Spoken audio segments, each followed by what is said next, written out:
Okay, so hi everyone, this is quite unusual video on my channel. As you know, probably know, I'm right there in Barcelona, Spain, to witness the first after pandemic European Society of Cardiology Congress, which fortunately I'm also participating actively because I got a speech in a few days.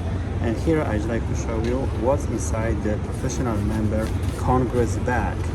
So we've got this Congress news, quite short but very handy kind of newspaper. Very nice bag, which we're gonna take a look inside in a few seconds. And of course the whole program. As you know, it lasts a few days, 3 days, many thousands of people participating.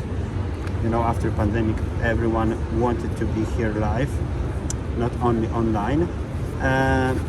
Okay, and here's the exhibition map. Okay, so take a look what's inside. It's quite nice to have it. It's only for professional member, and that's my 6th ESC Congress, second time in Barcelona. But firstly, I have to mention that it's the first time when we receive something like this. Okay, so first is a very nice and solid, yes, it's very solid coffee cup. And this coffee cup is made from 100% recycled plastic. Nice touch, very nice. Okay, thank you, welcome pack, that's nice. What next? Here we've got an official pen, just regular pen. And the best part of the bag, as always, yes, that's all. No, actually, we've got a pin, magnetic pin, nice.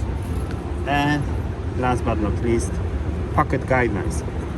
In 2022, we've got 4 new guidelines. The one is very important for me actually. It's not a cardio-oncology, it's a pulmonary hypertension. As you know, I'm really into this field of cardiology, so it's nice that we've got updated guidelines in this disease, and even cutoff values to diagnose this disease have changed.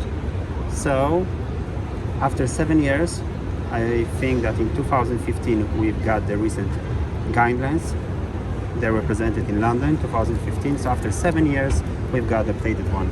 Cardio-oncology, non-cardiac surgery is very nice thing, very handy, especially for ambulatory cardiologists. Yes, very often we have to qualify patients to random non-cardiac surgeries, and this, for example, will tell us that we should not use fluorescence, SGLT2 agonists. It's very interesting.